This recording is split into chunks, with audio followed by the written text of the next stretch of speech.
Penny from Heaven by Jennifer L. Holm, Chapter 21 and Chapter 22. Chapter 21, A Lucky Girl.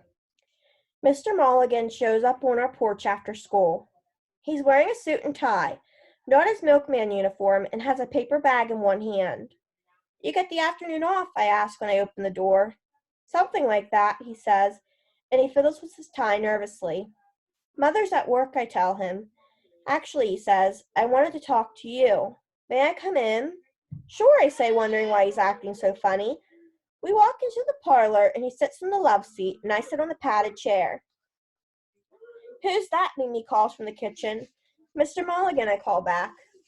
Oh, she says in a pleased voice. Why don't I bring lemonade in for you two?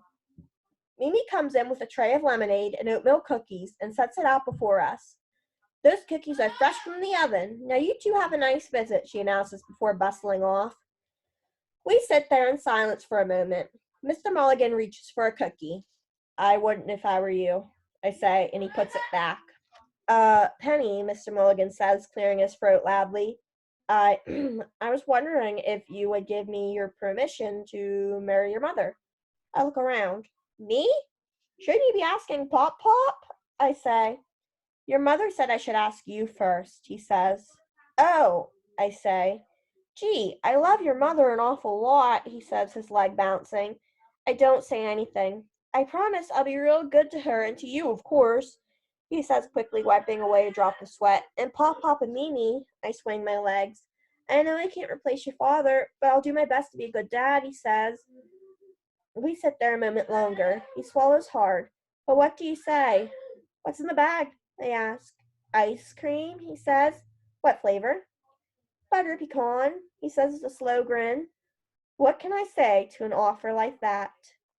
My mother wears a peach dress and carries a spray of stephanotis, and Mr. Mulligan wears a dark suit.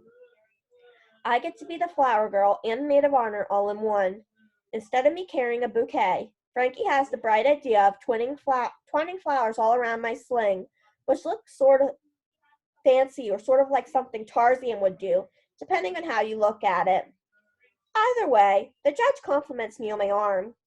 Afterward, we all have lunch at a fancy hotel, and my mother's smiling like she's the luckiest girl in the world. Mr. Mulligan says I can call him whatever I want, so I tell him I want to call him Pat, which he thinks is just fine. Maybe someday I'll call him Dad, but not yet. We have plenty of time. He's not going anywhere. When Pat moved into the house, I was kind of worried. After all, Pop-Pop's not real good at compromise, and he likes to give a lot of advice. For some reason, Pat seems to know how to handle him without being driven crazy. Whenever Pop-Pop tells him to do this or that, Pat just smiles and says, I'll have to give that some thought. Pat does things a little different. He's spontaneous. He thinks nothing of waking me up after I've gone to bed at night to surprise me with a pizza or hand-dipped ice cream. He likes to stay up late playing charades and poker, and his favorite thing is to go to Howard Johnson's for dinner and order pancakes. Now on Friday nights, instead of staying home with me and Mimi and Pop-Pop, my mother puts on the fox stole and goes out dancing with Pat. It's hard getting used to having someone new in the house, but it's like Mimi always says, it's nice to have a man around who knows how to fix the toilet. One night after dinner, I'm helping my mother dry dishes while Mimi washes them. Lately, she's been talking about going back to nursing. Dr. Lathrop is looking for a nurse for his practice. Might be nice, she says. Regular hours and all? No hospital. I know better than to say anything, and for once, Mimi does too. Pop-Pop said he saw your Uncle Dominic yesterday, Mother says in a careful voice. He was in Florida, I say, fishing. She allows herself a small smile. He always did like to fish. Your father, too. I think his grandfather, your great-grandfather, was a fisherman back in Italy. I can't believe my mother's talking about my father's family like this. Why don't you get along with them, I asked, trying to sound casual. Mother looks surprised for a second, but then she says, I know you love them, but they were a hard family to marry into. They're kind of overwhelming, especially your grandmother. Naughty? She terrified me. We weren't married a week when she announced she was moving in with us to help take care of things. What happened, I ask. My mother chuckles. You would have thought the world had ended when your father told her no. You have to understand, none of them were very happy about our marriage except Dominic. They had an Italian girl all picked out for your father. After he died, things were difficult. I don't think your grandmother Felucci will ever forgive me for Freddie not being buried in the Catholic cemetery. She takes a breath. I agreed to let you get to know them, but we all just kept our distance from each other. I dry a plate and put it on the stack. My mother turns to me. Why don't you see if they want to come over for dinner? Really? Sure, she says and lowers her voice. If we can survive Mimi's liver, we can survive anything. Everyone comes. Nani, Uncle Polly, and Aunt Gina, Uncle Nunzio and Aunt Rosa, Uncle Ralphie and Aunt Fulvia, Uncle Angelo and Aunt Teresa, Uncle Sally, and Frankie and the baby cousins, too.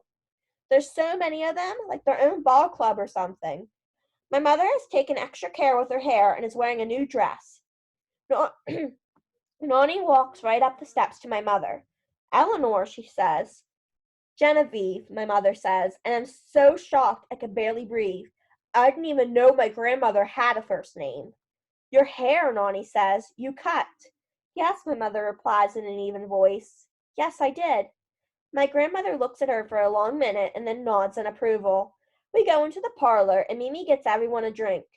Baby Enrico waves his hands when he sees me. Carry you, he squeals.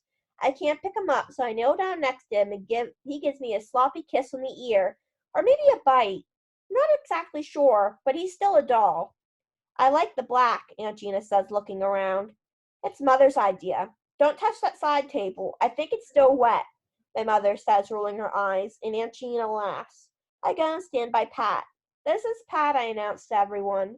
Uncle Nunzio is the first one up, and he's shaking Pat's hand and hugging him and saying congratulations. Next comes Aunt Rosa, and then Uncle Ralphie and Aunt Fulvia. By the time Pat meets the whole family, he looks like he's been hugged to death. The doorbell rings, and my mother gets up and opens it. Uncle Dominic is standing there, holding a box with a pretty red bow. He's wearing a new suit with a tie and shiny black shoes, not slippers. He tips his hat. Ellie, he says, you look swell. Thank you, she says. Won't you come in? I can tell how nervous he is, how nervous everyone is. It's like an air raid drill. Everyone's waiting for the ball to fall. Hi, Uncle Dominic, I say. Hi, Princess, he says. What's in the box, I ask. As if remembering, he looks down. This is for your mother, he says, and hands it to her. My mother undoes the ribbon and opens it, staring in silence. What is it, I ask. She displays the box. Two glistening lamb's eyes and tissue paper stare back. For a moment, everyone holds their breath. Then my mother gives a wry smile and says, Maybe you should hold on to them for a while. Help me keep an eye on Penny here. Uncle Dominic grins at me and everyone laughs. I'll never know if it's because of the lucky bean in my pocket, but it's a night I'll always remember for what doesn't happen. Mimi doesn't ruin the chicken, and Pop Pop doesn't tell bad jokes. Mother doesn't get mad, and Uncle Dominic doesn't hide in his car, and Nani doesn't cry. For one night, everyone acts normal and talks and eats and drinks and laughs. It's just plain old roast chicken with mashed potatoes and overcooked peas and onions, but it's the best meal I've ever had in my whole life. Everyone's got something to say. Mimi and Uncle Dominic talk about how they both love Florida, and Uncle Nunzio and Pat talk about business, and Aunt Gina and Mother talk about the places to go dancing. Even Pop Pop manages to behave. He and Uncle Ralphie tuck up the storm, and Uncle Ralphie promises to send him over a couple of good steaks. After dinner, Uncle Nunzio pulls out a bottle of Italian spumante. For the happy couple, he says to my mother and Pat. May you have many years together. My mother looks into Pat's eyes and leans in and kisses him. Everyone claps, and Aunt Gina says, You caught yourself a good one, Ellie. Then Uncle Dominic stands up, and he looks tall and handsome, like the man I always knew he was. A toast, he says, to our princess. An angel if there ever was one, Uncle Ralphie adds. Heaven sent, Pop Pop says. We don't care how many arms you got, Frankie declares with a grin. To our beautiful Penny, my mother says, smiling at me. Then my whole family stands up and shouts, To Penny, and clinks glasses. They sound like music, better than any song by Bing Crosby. And me? I just sit there and smile. My heart's so full I think I'll burst, knowing what a lucky girl I am. Chapter 22. A regular Norman Rockwell family. I still think of heaven sometimes. These days, my idea of heaven is different, although it still involves butter pecan ice cream.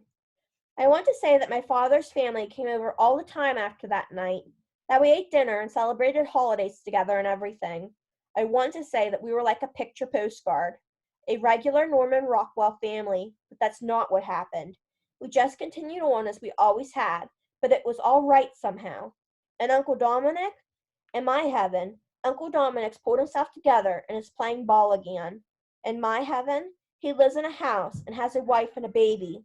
In my heaven, he's always smiling. But real life isn't like my heaven, so none of that happened. He did move out of the car, though, and into Nani's basement, which was kind of an improvement depending on how you look at it, although the car stayed in the yard.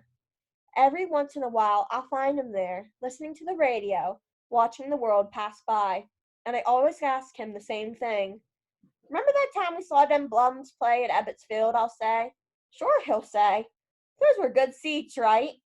He'll grin and say, best seats in the house. And they were.